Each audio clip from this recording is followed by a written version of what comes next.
저는 이번에 홀로 키운 외동딸의 결혼을 앞둔 50대 초반 엄마입니다. 아직 인생을 많이 산 건 아니지만 자식의 결혼을 앞두고 있으니 제가 시집가는 것도 아닌데 기분이 참 묘해요.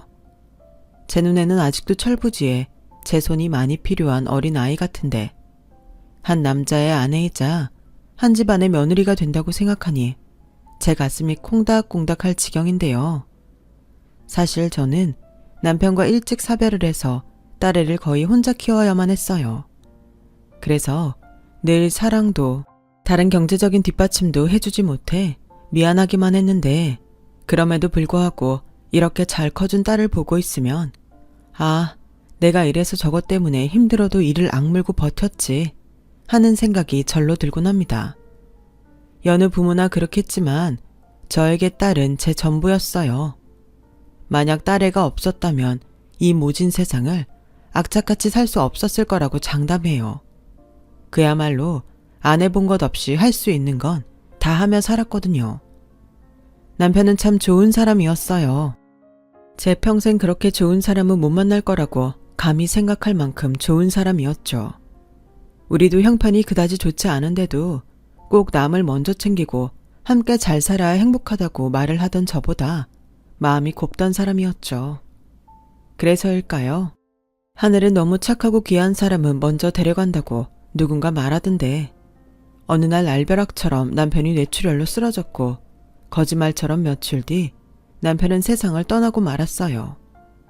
그때 남편의 나이 고작 32살이었는데 어떻게 이런 말도 안 되는 일이 일어날 수 있는지 혼자 미친 사람처럼 방방 뛰었네요. 가끔 두통이 너무 심해 힘들어하던 남편이었는데요. 문외한 전 그런 남편에게 진통제나 사다 주던 한심한 아내였어요. 그때 약을 사다 줄 것이 아니라 같이 병원에 갔어야 했는데 저는 마치 저 때문에 남편이 죽기라도 한 것 같아 아이에게도 미안하고 죄책감에 괴로운 시간을 보낼 수밖에 없었죠. 효수가, 네 잘못이 아니야. 저렇게 젊은 사람이 이렇게 허망하게 갈 줄 누가 알았겠어?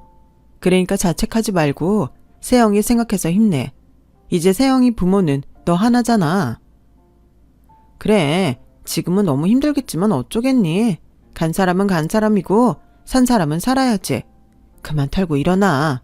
먼저 간 남편이 나쁜 놈이지. 넌 잘못 없어. 네가 의사도 아닌데 어떻게 다 아니? 처녀 시절부터 알고 지내던 친구들은 저걸 위로라고 했지만 저는 그 말이 너무나도 아팠어요. 말로도 사람을 다치게 할 수 있다는 말이 정말이더라고요. 분명 친구들은 좋은 의도로 하는 말이었겠지만 저는 그런 것조차 판단할 수 없을 정도로 망가져버렸고 그 친구들이 다 싫었어요. 제가 그냥 너무 한심하고 바보 천치처럼 느껴졌거든요. 아무리 다른 사람들이 아니라고 해도 그게 아닌 것 같았기에 다들 모르는 소리 한다고 생각했는데요. 그때 저희 딸이 3살이었어요. 그래서 더 막막했죠. 가방끈이 긴 것도 아니고 할 줄 아는 기술이 있는 것도 아니고 저 어린 걸 혼자 어떻게 키워야 할까? 저는 그냥 모든 게 다 낯설고 무섭기만 했어요. 하지만 그 무서운 게 제 현실이었어요. 제가 너무 사랑한 남편은 더는 이 세상에 존재하지 않았고 저는 제 앞에 주어진 삶을 꾸역꾸역 살아야 했어요. 아침에 눈을 뜨는 게 두려울 정도였죠. 그래도 엄마니까 씩씩하게 자식을 지켜야 했어요. 사실은 무서워서 벌벌 떨리던 저였지만 저는 제 아이의 세상이고 우주였으니 버텨야만 했었죠. 그렇게 남편이 떠나고 남편 회사에서 나온 퇴직금으로 병원비와 장례비를 정산했어요. 퇴직금이 있어 다행이긴 했지만 그리 많은 액수는 아니라서 부족한 돈은 살던 집을 정리해야 했고 얼마 남지 않은 돈으로 우선은 친정 언니네 근처로 이사를 했어요. 아무래도 아이가 어려서 언니의 도움을 받아야 할 것 같았거든요. 언니는 초등학교에 다니는 조카 2명을 키우는 전업주부였는데 고맙게도 먼저 근처로 이사를 오면 할 수 있는 선에서는 도움을 주겠다고 했어요. 그래서 언니네 동네에 있는 작은 원룸으로 이사를 했고 그 뒤부터는 본격적으로 구직 활동을 시작했는데요. 사회는 제가 생각했던 것보다 훨씬 매정하더군요.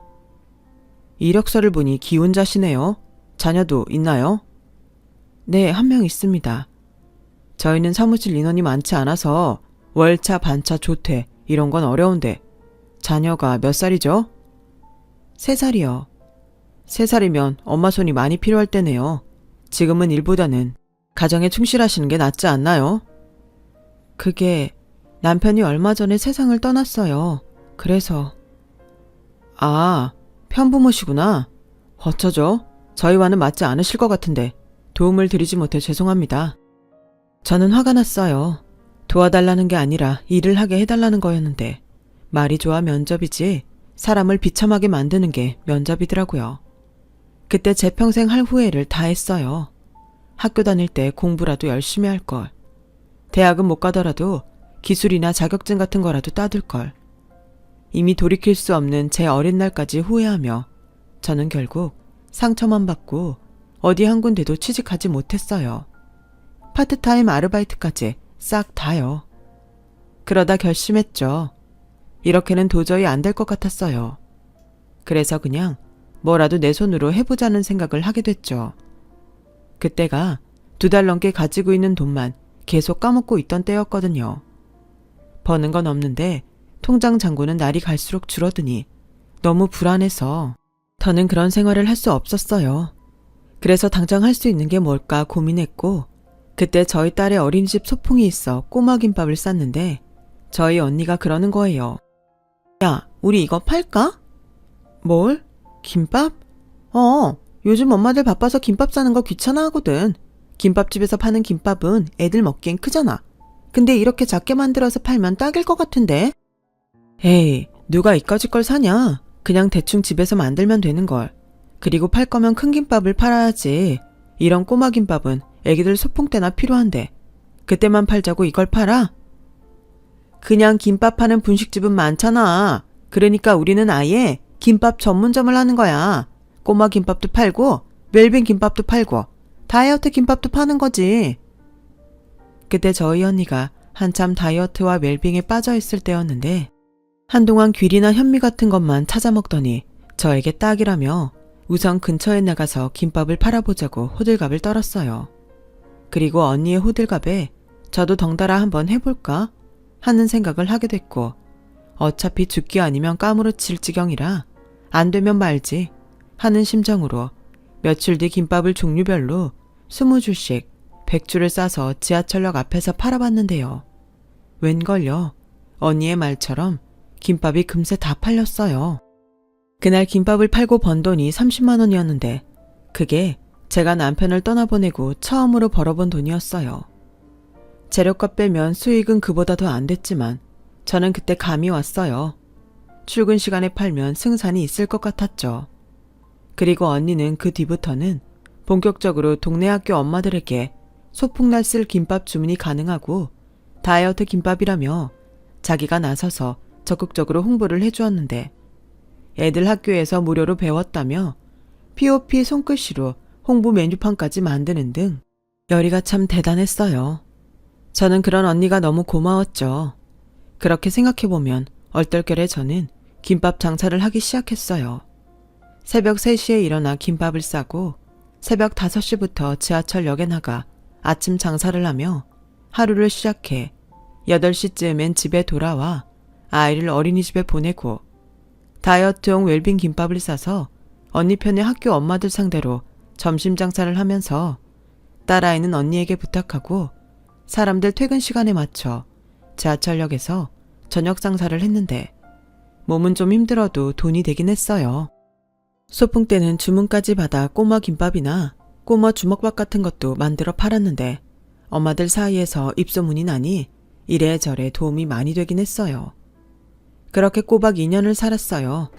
손목이며 허리며 안 아픈 곳이 없었지만 작은 가게 정도는 얻을 수 있는 보증금 정도는 모을 수 있었어요. 거기에 좀 외진 골목이긴 했어도 가게에 방까지 하나 딸린 작은 가게를 발견했는데 출근할 것도 없이 딱 제 가게다 싶어 바로 계약을 했고 길거리 장사를 졸업할 수 있었어요. 길거리에 나가 음식을 판다는 게 날씨에 따라 너무 힘들었거든요. 장마, 무더위, 폭설, 한파까지. 다시 그때로 돌아가 할 수 있냐고 누군가 물어본다면 저는 자신 없다고 할 것 같아요. 그만큼 힘들었으니까요. 그래서인지 10평도 되지 않은 테이블도 2개밖에는 놓을 수 없는 작은 가게였지만 저는 너무 행복했어요. 그리고 김밥과 잘 어울리는 라면을 팔기 시작했죠. 더 이상 지하철역에 나가 김밥을 팔지 않았지만 제 김밥을 사서 먹던 동네 분들이 있어 가게는 딸과 제가 먹고 살 정도는 됐어요. 거기에 바쁠 때는 언니가 와서 도와줬는데 제가 너무 고마워 언니에게 수고비를 주려고 하면 언니는 항상 됐다며 제가 무너지지 않고 잘 버텨주는 것만으로도 자기는 고맙다며 돈을 받지 않았어요. 저희 자매는 부모님이 일찍 돌아가셔서 혈육이라고는 저희 둘뿐이었는데 아마도 언니는 자기가 제 친정엄마 대신이라고 생각했던 것 같아요. 원래도 저에겐 엄마 이상이었던 언니였는데 남편과 사별한 동생이 내내 신경이 쓰였겠죠.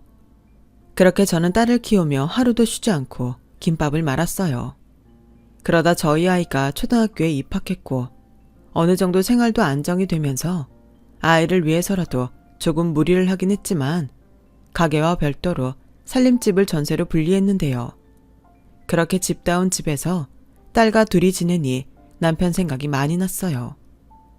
나 자기 없어도 이만큼 산다고 이만하면 잘하고 있지 않냐고 남편 사진을 보며 생색을 냈는데요. 사실은 아이가 초등학교에 들어가니 남편의 빈자리가 더욱 크게 느껴져서 딸 몰래 혼자 눈물 흘리던 날도 많았어요. 그래도 씩씩하게 또 성실하게 한결같은 마음으로 김밥 가격도 올리지 않고 김밥을 팔았어요. 저희 아이가 4학년쯤 되었을까요? 어느 날 딸이 이런 말을 했어요. 엄마, 생각보다 우리 반에 도시락 못 가져오는 애들이 많다. 엄마 괜찮으면 나 학교 갈 때 김밥 좀 싸주면 안 돼? 내 도시락도 김밥으로 줘도 돼. 그 친구들 가져다 주게? 김밥은 다른 반찬도 필요 없고 맛있잖아. 우리 세영이는 김밥 안 질려? 그래서 엄마가 일부러 도시락에 김밥 안 싸려고 하는데. 김밥집 딸이 김밥이 질리면 어떡해? 난 우리 엄마 김밥이 제일 맛있어. 저는 딸의 마음이 기특했어요. 그리고 생각하지도 못한 말을 듣고 그날 온종일 생각이 많아졌는데요.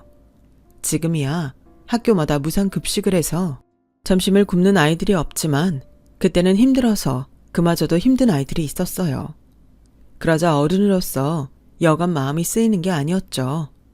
제 딸이 가져다주는 김밥으로 몇몇 아이들은 점심을 굶지 않아도 되겠지만 그러지 못한 아이들이 더 있을 거라는 생각에 저는 아침 등교 시간에 김밥을 싸서 아이들에게 무료로 나눠주자고 결심했어요. 그 아이들이 김밥을 가지고 학교에 가면 점심을 해결할 수 있다고 생각하니 신이 나기 시작했어요. 그러자 제 계획을 한 언니는 으이그, 야, 너는 돈이 썩어나? 그리고 하면 언제까지 할 건데? 괜히 손해보는 일 만들지 말고 하지 마. 네가 그럼 애들이 뭐 네 맘 알아주기나 할 것 같아? 요즘 애들 남 눈치 보여서 그런 거 싫어해. 라고 저를 말렸지만 저는 언니 말이 하나도 귀에 들어오지 않았어요. 이미 하기로 마음 먹었거든요. 대단한 기부나 봉사 같은 건 할 수 있는 형편이 아니지만 그 정도는 제가 어른으로서 할 수 있겠다는 판단이 섰으니까요. 만약 남편이 살아있었다면 분명 좋은 생각이라며 자기가 먼저 발벗고 나설 거라고 생각하니 더는 망설일 이유가 없었죠. 그래서 그 다음날 저는 새벽 6시에 일어나 김밥을 싸서 가게 앞에 아침에 싼 김밥이에요. 무료 나눔 행사 기간이니 가져가서 맛있게 먹어요. 라고 적어놓고 김밥을 내놓으니 아이들은 물론이고 동네 어르신들도 정말 공짜라며 물어보시고는 김밥을 가져가 드셨는데요. 많이 준비한다고 했는데 김밥이 정말 순식간에 없어지더라고요.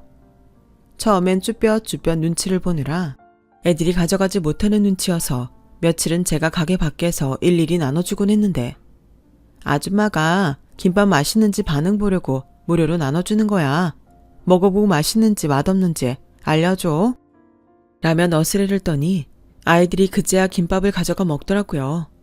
그리고 학교를 마친 아이들이 저를 찾아와 김밥이 맛있다며 정말로 소감을 알려주는데 어찌나 순수하고 예쁘던지. 그 뒤로는 새로운 거짓말을 생각하느라 고생도 많이 했어요. 그리고 이윽고 아이들도 제 마음을 알았는지 나중엔 자연스럽게 김밥을 가져가면서 고맙습니다, 잘 먹겠습니다 하고 인사를 해주는데 그렇게 뿌듯할 수가 없더군요. 그리고 감사하게도 동네에서 착한 아줌마가 하는 김밥집이라고 소문도 나서 일부러 찾아와 김밥을 주문해 주시는 손님도 있었어요. 나중엔 저희 언니도 자기 생각이 짧았다며 미안하다고 했는데 어느 날부터는 자기가 아침에 일부러 나와 저를 도와주기까지 했어요. 그렇게 아침마다 언니와 수다도 떨며 김밥을 싸니 이것도 재미있었는데 그러기를 몇 달 후 형부가 지방에 있는 공장으로 근무지가 변경되면서 언니는 어쩔 수 없이 조카들과 지방으로 이사를 가게 되었어요. 그래도 남편 떠나고 언니를 많이 의지하고 지냈는데 언니가 이사를 간다고 하니 밤에 잠도 오지 않을 정도로 허전하더라고요. 그렇다고 형부가 가시는데 언니는 가지 말라고 붙잡을 수도 없고 이젠 딸도 제법 컸기에 저는 이제 정말로 홀로 서기를 해야겠구나 생각했는데요. 언니에게는 속마음과 달리 걱정할 필요 없다며 가서 잘 살라고 제가 오히려 큰 소리를 쳤어요. 그러자 언니는 걸음이 떨어지지 않는다며 저를 걱정했고 저는 지금까지도 충분히 고마웠다고 지금 이렇게나마 살 수 있는 건 모두 언니 덕분이라고 가서 이사하면 냉장고라도 좋은 놈으로 바꾸라고 현찰 300만 원을 봉투에 넣어줬는데 언니는 또다시 못 받는다고 손사래를 쳤어요. 야, 네가 무슨 돈이 있어. 그럴 돈 있으면 모았다가 세영이한테 써. 내 딸 내가 어련히 잘 키울까봐 내가 알아서 해. 그리고 언니가 언제 내가 준 수고비라도 제대로 받은 적 있어? 나도 기분 한번 내보자. 그동안 언니 덕에 이만큼 살았는데 동생을 아주 은혜도 모르는 못된 년을 만들어. 더 할 수 있으면 더 해주고 싶지. 너는 무슨 말을 해도 그렇게 해. 내가 뭐 얼마나 도와줬다고. 언니는 결국 제 앞에서 콧잔등을 시큰거리다 눈물을 흘리고 말았어요. 그리고 한 달 뒤 언니는 멀리 광주로 이사를 갔고 저는 홀로 동네에 남아 평상시처럼 똑같이 장사를 했죠. 여전히 새벽에는 아이들에게 무료로 나눠줄 김밥을 쌌는데 사람 든 자리는 몰라도 난 자리는 안다고 아침마다 언니가 그리웠어요. 그러다 칼질할 때 한 번씩 통증을 느끼게 되었는데요. 좋아지겠지 하고 기다리는데 통증은 팔 전체로 번져가서 나중엔 저리다 못해 뻣뻣하게 굳는 게 안 되겠다 싶어 병원을 찾았어요. 병원에서는 쉬는 날 없이 일을 했기 때문에 손가락과 손목 등에 관절염이 생겼다며 저에게 일을 쉬라고 권하더군요. 목구멍이 포도청이고 일할 사람이 저 아니면 아무도 없는데 현실적으로 불가능한 일이라 저는 당분간 저를 도울 아줌마를 구하기로 했어요. 다른 건 쉬엄쉬엄 해도 새벽에 아이들 나눠줄 김밥을 싸는 건 역시 저 혼자서는 무리가 따랐거든요. 그렇다고 제가 아프다고 쉬면 아이들이나 어르신들이 밥을 굶을 것이고 역시 그렇게는 만들고 싶지 않았어요. 그렇게 사람을 구한다는 종이를 적어둔 지 일주일이 조금 지나 저와 비슷한 또래의 한 여자가 가게 안으로 들어왔고 그 여자는 툭 치면 쓰러질 것 같이 보였는데 제가 도움을 받을 게 아니라 도움을 줘야 하는 사람처럼 보였어요. 주방이나 식당 일 같은 거 해보신 적 있으세요? 아니요. 사실 제가 일은 처음이에요. 솔직하게 말해야 할 것 같아서 말하는 건데 제가 지금 너무 힘들거든요. 뭐든 열심히 할게요. 제발 저 여기서 일하게 해주시면 안 될까요? 남편 죽고 애랑 둘이 사는데 정말 막막해서요. 저는 그때 그 여자에게서 10년도 넘은 저의 모습을 봤어요. 그리고 동병상련이라고 사연을 다 듣지 않았는데 알겠더라고요. 얼마나 많은 곳에서 거절을 당하고 힘들었을지요. 그래서 저는 그 여자에게 같이 일하자고 했어요. 무엇보다 새벽 6시에는 가게에 와야 해서 그 부분을 할 수 있냐고 했는데 무조건 할 수 있다며 얼굴 가득 미소를 짓는데 그냥 다 좋았어요. 솔직히 일은 안 해본 티가 너무 나서 처음부터 일일이 가르쳐줘야 했지만 누구나 처음은 있는 거니까 인내심을 갖고 가르쳐줬더니 다행히 좀 느리긴 했어도 사람이 성실해서 저와 큰 부딪힘 없이 함께 일할 수 있었어요. 그리고 가까이 지내는 만큼 서로 사연을 털어놓게 되었는데 나이도 비슷하고 사정도 비슷하니 저희는 금세 언니 동생하며 가까이 지내는 사이가 되었어요. 제가 2살 위 언니라 정미야 하며 이름을 불렀는데 정미는 저에게 언니라고 말하니 뭔가 진짜 동생이 생긴 것 같고 기분이 좋더라고요. 그리고요, 사실 정미가 진짜 좋았던 이유가 따로 있었는데 장사라는 게 매일이 다 좋을 수는 없잖아요. 물론 좋은 손님들이 더 많고 단골도 많아 저는 다른 가게에 비하면 양반이긴 했어도 때론 손님들과 억울하게 시비가 붙는 날도 있고 제가 아침에 무료로 나눠주는 김밥을 전날 남은 걸 처리하는 거 아니냐며 제 마음을 왜곡하는 사람도 있었는데 그런 손님이 올 때면 저보다 정미가 나서서 아주 시원하게 정리를 했어요. 이봐요 어르신, 어르신이 봤어요? 무슨 근거로 그런 말을 하는 거죠? 그런 식으로 사람 모함하면 어르신한테 뭐라도 떨어져요? 괜히 좋은 마음으로 일하는 사람 기운 빼지 말고 좋은 말 할 때 꺼지세요. 언니, 소금 가져와. 여기 확 뿌려버리자. 정미야 됐어. 여기 동네 사는 어른이셔. 어른은 무슨, 나이 먹으면 다 어른이야? 어른 다 와야 어른이지. 나이는 어디로 잡수였대? 너는 뭔데? 왜 갑자기 나타나서 지랄이야 지랄은. 여기가 네 가게야. 우리 언니 가게요. 오라, 할머니 오늘 처음 아니시구나. 아주 잘 걸렸어. 착한 우리 언니가 만만하셨어요. 근데 어쩌죠? 난 착하지도 않고 뒤끝도 더러운데? 뭐 때문에 사람 모함하고 그러시는 건데요? 그 할머니는 사실 동네에서 다 아는 구두쇠 양반이셨어요.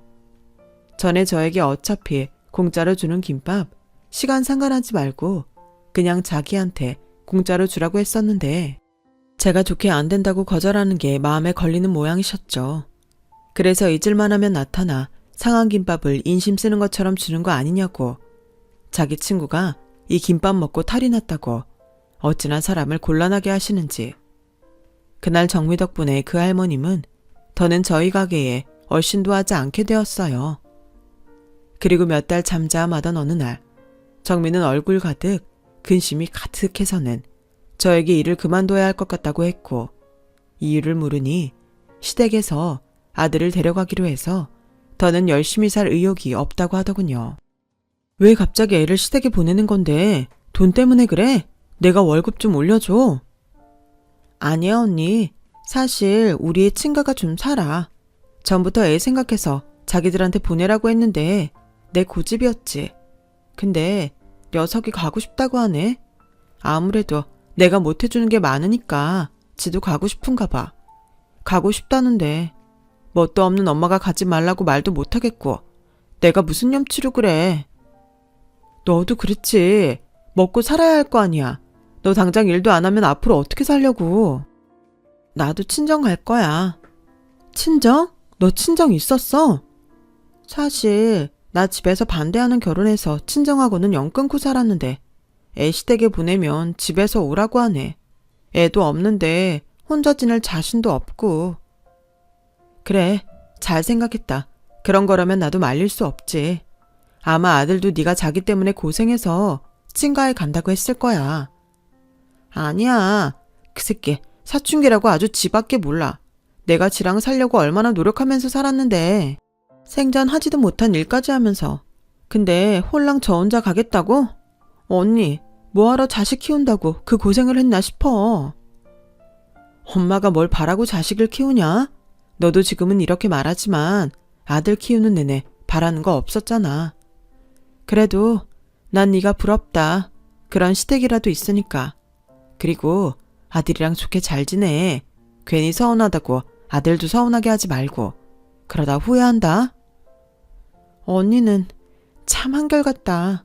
너무 그렇게 살지 마. 싫으면 싫다. 화나면 화도 내고. 악착같이 살아. 나 자리 잡고 자주 놀러 올게. 그래, 진짜 자주 와야 해. 이제 너 없으면 허전해서 어떡하냐? 정미는 그렇게 저와 인연을 보내고 가게를 그만뒀어요. 다행히 정미가 많이 도와준 덕에 아픈 곳은 많이 좋아졌고 중학생이 된 딸이 정미 이모의 자리를 대신하며 도와주려고 하는데 미안하고 고마웠어요. 정미 아들처럼 여유가 있는 친가가 있었다면 저도 당장이라도 딸애를 보내고 싶은 심정인데 그럴 수 없는 형편이니 제가 죽으나 사나 딸만큼은 잘 키우자 또 다짐했네요. 그러던 어느 날이었어요. 보통 때도 점심시간부터 늦은 오후까지는 바쁜 편이었는데 테이블이 2개밖에 되지 않으니 어쩔 수 없이 김밥만 포장해가는 손님이 많았는데 그날은 날이 춥다 보니 라면과 함께 먹겠다며 기다리는 손님이 몇 명 있었는데 그 시간이 동네 엄마들이 어린이집에서 오는 아이들을 기다린다며 늘 테이블 하나를 붙잡고 있어 밖에서 기다리는 손님이 여간 마음이 쓰이는 게 아니었어요. 그래서 망설이다 겨우 양해의 말을 구했는데요. 저기 죄송하지만 다 드셨으면 자리 좀 비워주실 수 있을까요? 밖에서 손님이 식사하고 싶다고 기다리시는데 아무래도 제가 신경이 많이 쓰여서요. 어머, 아줌마는 뭘 그런 걸 신경 써요? 기다리다 안 되면 그냥 가겠죠. 아줌마 김밥 못 팔아서 그러시는구나. 그럼 저희 김밥 한 줄 더 주세요. 얘들아, 괜찮지? 언니, 우리 좀 있으면 저녁 시간인데 김밥 한 줄을 더 먹자고? 난 별론데. 그럼 어떡해? 애들 오려면 30분은 더 기다려야 하는데. 그럼 그러지 말고 여기 꼬마 김밥도 팔잖아. 그걸로 하자. 사가서 애들 저녁으로 주면 되니까. 저기요, 꼬마 김밥은 따로 주문을 해주셔야 해요. 안에 들어가는 재료가 다르거든요. 그리고 꼭 제가 더 팔아야 한다는 게 아니라서요. 다 드시고 1시간 넘게 앉아 계셨으니 양해를 부탁드리는 거예요. 제가 오늘 말고 이런 말 드린 적도 없잖아요. 오늘은 날이 워낙 추워서요. 어머, 웃겨? 우리가 김밥 한 줄 시켰다고 내쫓는 거예요? 아줌마 그렇게 안 봤는데 속물이네. 아줌마, 지금 실수한 거예요. 동네 장사하면서 동네 엄마들한테 이런 식으로 해요. 우리가 고작 한 줄 먹지만 우리 일주일에 3-4번은 오는 단골인데. 자주 오시는 거 알죠? 그래서 부탁드리는 거예요. 됐어요. 언제 나가든 우리 마음이지. 우린 아직 시간이 안 돼서 못 가요. 저는 못 나간다는 젊은 엄마들을 보고 당황해서 할 말을 잃었어요. 그리고 그때 다른 테이블에서 혼자 김밥에 라면을 먹는 남학생이 있었는데 누가 봐도 기분 나쁜 듯 젊은 아줌마들을 향해 이렇게 말했죠. 거참 시끄럽네. 인간적으로 테이블 2개 있는 가게에서 4명이 김밥 한 줄은 너무한 거 아닌가? 한 명이 2-3줄은 충분히 먹게 생겨서는 그거 아낀다고 엄청 부자 되겠네. 뭐야? 넌 뭐야? 이 아줌마 아들이야? 밥 먹으러 왔으면 어른들 이야기하는데 버릇 시키지 말고 밥이나 먹어. 너 뭐 우리 때문에 피해본 거 있니? 네, 저도 아까 아줌마 때문에 밖에서 기다리다 이제야 들어와서 먹는 거거든요. 아줌마들은 도대체 여기 몇 시에 와요? 우리가 몇 시에 오든 무슨 상관이야. 그리고 고작 김밥이랑 라면 먹으면서 뭘 기다려. 편의점에 가서 삼각김밥에 사발면이나 먹지. 남이 사 뭘 먹든. 그리고 저 혼자 김밥에 라면 먹는데 4명이 김밥 한 줄 먹는 아줌마한테 그런 소리 듣기 싫은데요. 난 밖에서 기다릴 때 아줌마 넷이서 여기 파티하는 줄. 야, 너 몇 살이야? 네 엄마가 너 밖에서 이러고 다니는 거 아니? 나이는 15살인데요. 학교 끝나고 배고파서 밥 먹는데 저희 엄마가 여기서 왜 나와요? 제가 뭐 잘못했어요? 참고로 저 엄마랑 따로 살거든요. 어른이 얘한테 그런 말 함부로 하시면 상처받거든요. 쟤 뭐래니? 야! 저는 점점 목소리가 커지는 젊은 엄마들과 학생을 중간에서 말렸어요.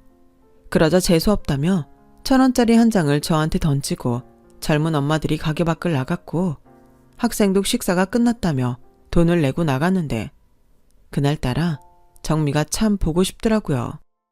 이런 손님들이 있을 때 정미가 있으면 그렇게 든든할 수 없었는데 언제부터 정미랑 둘이 장사를 했다고 혼자 장사하는 게 그날따라 외롭고 힘들게 느껴졌어요.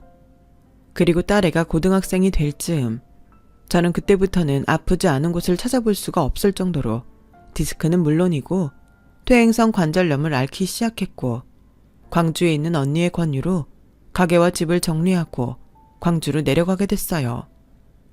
그때가 학교들마다 모두 급식을 시작해서 제가 더 이상 아침에 김밥을 나눠줄 필요가 없어졌거든요. 딸도 이모가 있는 곳으로 가고 싶어 했고요. 하지만 공부를 곧잘 했던 제 딸은 3년 동안 열심히 공부한 끝에 서울의 이름 있는 대학에 당당하게 합격을 했어요. 그때는 언니와 함께 쉬엄쉬엄 도시락집을 운영하고 있었는데 생각보다 도시락 가게가 잘 돼서 딸의 등록금과 자취방을 구해줄 수 있었어요.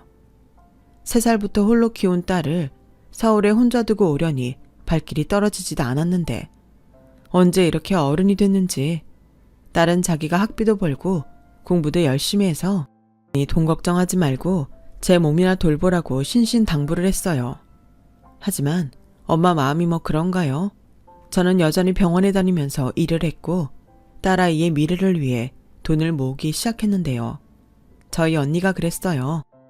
너도 이제 네 것도 좀 사고 그래. 너 생전 옷 한 번을 안 사더라. 너 그 옷 세영이 옷이지? 세영이 그게 옷이 얼마나 많은 줄 알아? 싸다고 지하상가 같은 데 가서 사는 것 같은데 요즘 애라고 몇 번 입고 안 입더라. 그럼 나라도 입어야지. 돈 아깝잖아. 으이그 그 디자인이 너한테 어울리냐?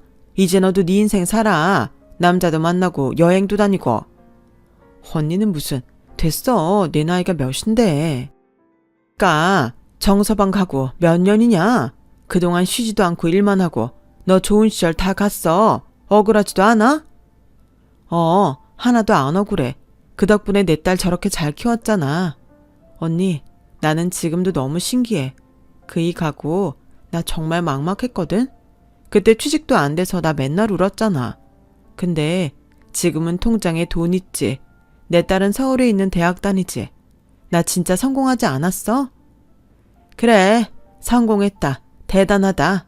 이제 세영이 그거 좋은 집에 시집가면 숙제 끝이네. 언니도 참, 세영이가 몇 살인데 벌써 시집을 가. 그리고 우리 딸 시집 보내려면 나 돈 많이 벌어야 해. 원래? 언제는 아파서 쉬엄쉬엄 한다며? 이젠 돈 많이 벌어야 한다고? 쉬엄쉬엄 많이 번다고. 그러니까 사장님, 월급 좀 올려주세요. 저는 언니에게 장난처럼 말했어요. 그러자 언니는 제가 짠한지 씁쓸한 미소를 지었는데 솔직히 저는 제 딸만 행복할 수 있다면 바랄 것이 없었어요. 아빠 없이 크게 한 것도 미안한데 어릴 때 장사하느라 어린이날, 생일, 크리스마스 같은 날 외식 한번 시켜주지 못했거든요. 그런데 그런 엄마인데도 불평 불만도 하지 않고 오히려 제가 아프거나 바쁘면 자기가 돕겠다고 나서주는 딸을 보며 딸은 분명 제가 아닌 남편을 닮았다고 생각했어요. 그리고 시간은 왜 그렇게 빨리 지나가는지. 성인이라고 서울에 혼자 떨어뜨리고 온 지가 엊그제 같은데 딸은 대학 졸업 후 이름만 들으면 다 아는 모기업에 취직을 했고 언제 연애를 했는지 같은 회사에 다니는 남자라며 저에게 결혼하고 싶은 남자가 있다고 말을 했는데요. 좀 충격적이었어요. 뭐? 결혼? 너 아직 28이잖아. 너무 이르지 않아? 요즘은 다 30 넘고 한다던데. 엄마, 그건 남들 얘기고 난 빨리 하고 싶은데. 우리 딸 외로워? 그래도 그렇지. 시집은 너무 이르다. 엄마 서운해. 엄마, 좋은 사람이야. 그리고 엄마도 알면 깜짝 놀랄걸? 엄마가 놀란다고? 왜? 그런 게 있어. 난 그거 알고 진짜 소름 돋았는데. 저는 딸의 호들갑에 호기심만 커졌어요. 그래서 일단은 딸의 남자친구니 만나보자고 생각해 모처럼 서울로 올라갔는데요. 오랜만에 아가씨가 된 딸과 만나 맛있는 것도 먹고 이야기도 나누니 그렇게 좋을 수가 없더라고요. 그리고 이윽고 딸의 남자친구를 만나게 되었는데 뭐랄까 정말로 낯이 있긴 했어요. 하지만 딱 떠오르는 기억은 없었는데 딸의 남자친구가 먼저 깍듯하게 인사하며 저에게 그러더군요. 잘 지내셨어요? 저 기억 안 나시죠? 저는 자주는 아니어도 어쩌다 한 번씩 어머니 가게에 가서 김밥이랑 라면 먹었는데. 아, 그래요? 근데 고만고만한 학생이 많아서 잘 기억이 안 나네. 미안해요. 그래도 내 가게 오던 손님이었다니 우리 딸 말대로 신기하긴 하네요. 그렇죠. 저도 엄청 신기했어요. 그날 아줌마들 그 이후로 가게 안 왔죠? 그 아줌마들이 하도 별로라서 걱정했는데 분명 자기들끼리 헛소문 내고 그랬을 거라. 그래도 그렇지 진짜 양심도 없죠? 4명이 와서 김밥 한 줄 시키고 그렇게 죽치고 있는 사람들이 어딨어요? 잠깐만, 혹시 그때 그 젊은 엄마들한테 뭐라고 했던 학생이에요? 이제 저 기억하세요? 어머나, 세상이 좁긴 하네. 어떻게 그 학생이 우리 딸 남자친구가 됐을까? 둘이 같은 회사라고? 엄마. 근데 이 사람은 조만간 회사 옮겨야 할 것 같아. 왜? 지금 다니는 회사도 좋은 회사잖아. 그게 저희 엄마가 하도 극성이라서 엄마를 좀 도와드려야 할 것 같아요. 엄마가 작은 회사를 하시거든요. 엄마? 그때 내 기억에 엄마랑은 따로 살았어요. 근데 커서는 같이 살았어요. 저도 세영이처럼 아버지가 안 계셔서 제가 아버지 대신이고 그렇거든요. 엄마가 든든하시겠다. 이렇게 아들이 있어서. 엄마는 아들 없어서 안 든든해? 나는 딸이라서 의지가 안 됐나? 아니, 당연히 의지했지. 엄마는 너 없었으면 그렇게 못 살았다니까. 둘이 통하는 게 많아서 서로 잘 맞았겠네. 그래서 그렇게 빨리 결혼하고 싶은 거야? 어머니, 서운해 하신다는 얘긴 세영이한테 들었어요. 제가 사위 말고 아들 하겠습니다. 저 세영이랑 빨리 결혼하고 싶어요. 저희 엄마도 엄청 바라시거든요. 어머님이 우리 세영이를 봤나? 부족한 게 많은데. 무지막지하게 좋아하세요. 당장 상견례 하자고 난리시고요. 저는 어쩐지 딸의 남자친구가 싫지 않았어요. 과거의 인연도 인연이고 싹싹하고 구김살도 없는 게 저도 욕심이 나더라고요. 그런데 한 가지 마음에 걸리는 게 있었으니 그건 딸의 남자친구의 집안이었죠. 회사를 운영할 정도의 집이면 보나마나 저희 집과는 차이가 많이 날 텐데 괜히 딸애가 상처를 받는 건 아닐까? 엄마로서 마음이 쓰이지 않을 수 없었어요. 그리고 딸 시집 보낼 때 쓴다고 꾸준히 적금을 부으며 돈을 모으고 있던 저였는데 딸의 남자친구를 보니 그 돈들이 턱없이 부족하게 느껴졌고 이래저래 걱정이 안 될 수가 없었어요.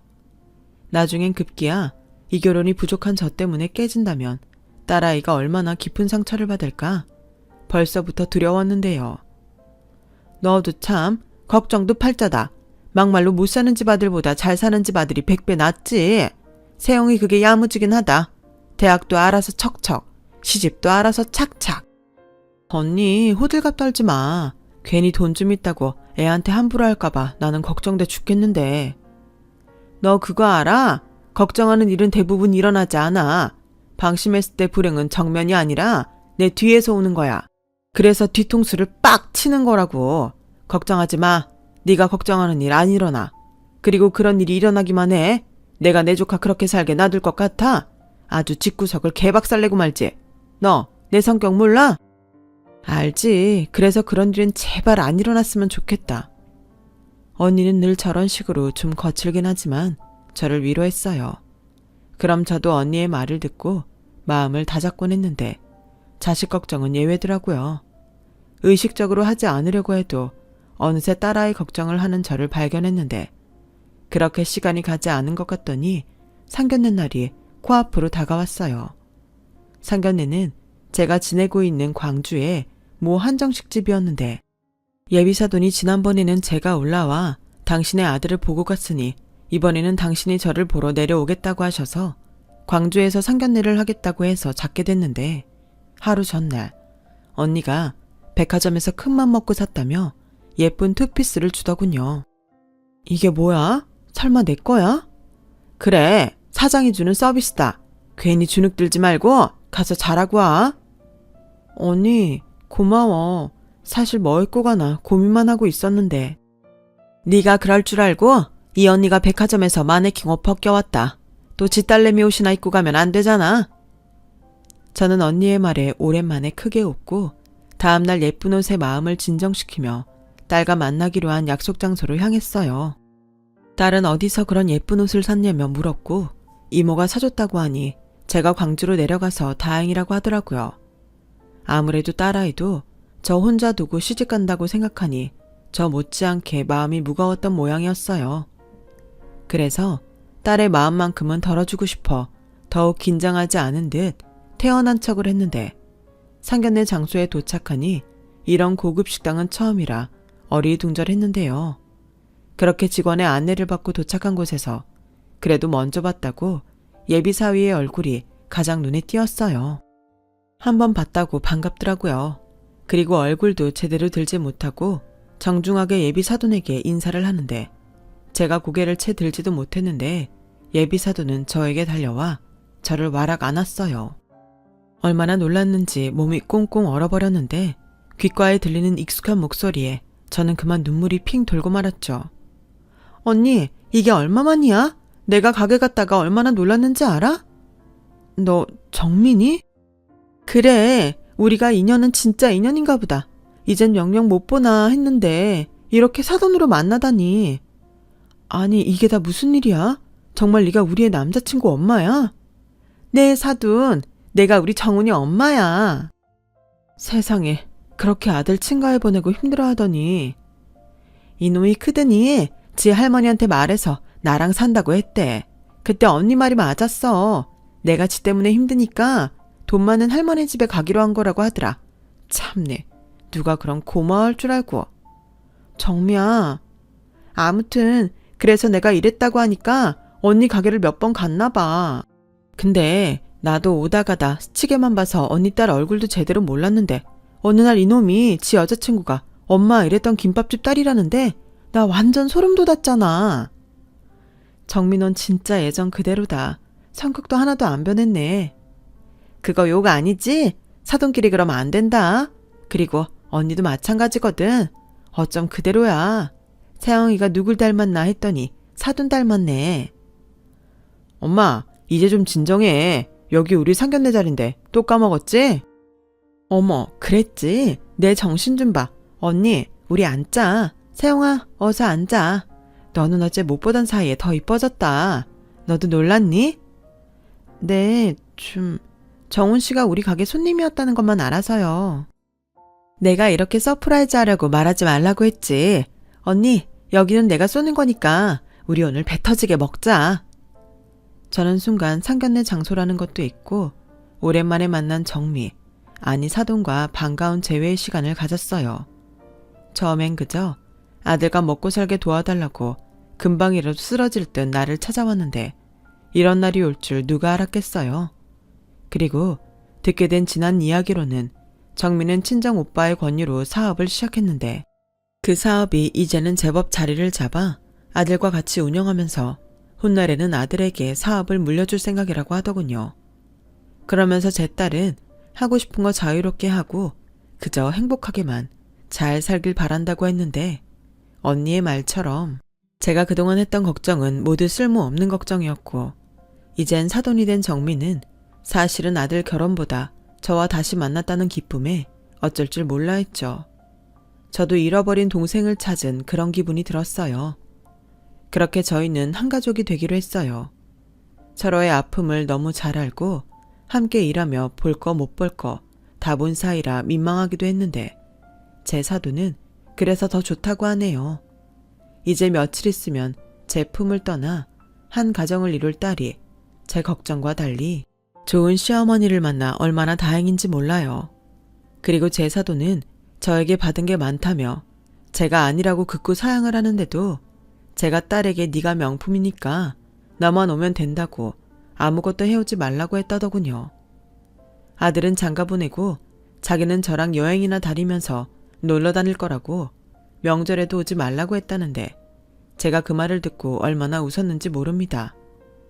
부디 지금의 이 모든 감정이 변하지 않고 좋은 인연, 오래 함께 할 수만 있다면 더는 바랄 게 없을 정도예요. 딸의 결혼식을 앞둔 요즘은 더욱 남편 생각이 많이 나요. 딸의 결혼식엔 아버지가 딸의 손을 잡고 걸어줘야 하는데 저의 믿음직한 사위는 동시 입장으로 이젠 장인의 자리까지 자기가 대신하겠다고 하니 어떻게 안 예쁠 수가 있겠어요.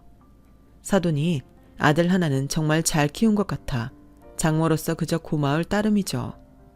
살다 보니 이렇게 제가 활짝 웃는 날도 오네요. 하늘에 있는 남편도 이만하면 저한테 자식 잘 키웠다고 고마워하겠죠. 언젠가 하늘에 있는 남편을 다시 만나게 된다면 이 말을 꼭 하고 싶어요. 나 정말 많이 힘들었는데 그 중에서 가장 힘든 건 당신이 너무 보고 싶은 걸 참는 거였다고요.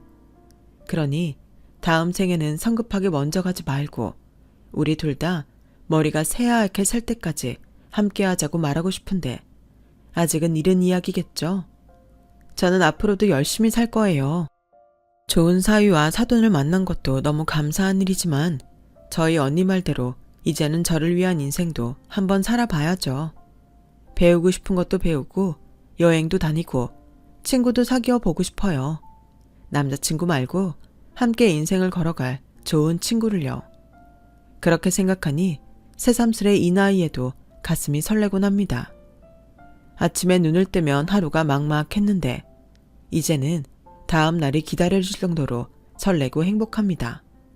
세상에 저 혼자 떨어졌다고 생각했는데 제 주변엔 좋은 사람들이 늘 함께였어요. 앞으로도 그 사람들에게 받은 만큼 베풀며 더 많이 행복하게 살겠습니다. 제 딸이 더욱 엄마 걱정은 하지 않도록 건강하게 즐겁게 살아갈 생각이에요. 지금까지 저의 사연 들어주셔서 대단히 고맙습니다. 여러분의 매일은 아프지 않고 절망하지 않고 많이 웃는 그런 날이면 좋겠어요. 그런 건강하시고 언제나 행복하시길 바라겠습니다. 감사합니다. 여러분, 사연 댓글에 응원과 현명한 조언 부탁드려요. 좋아요와 구독은 저에게 큰 힘이 됩니다.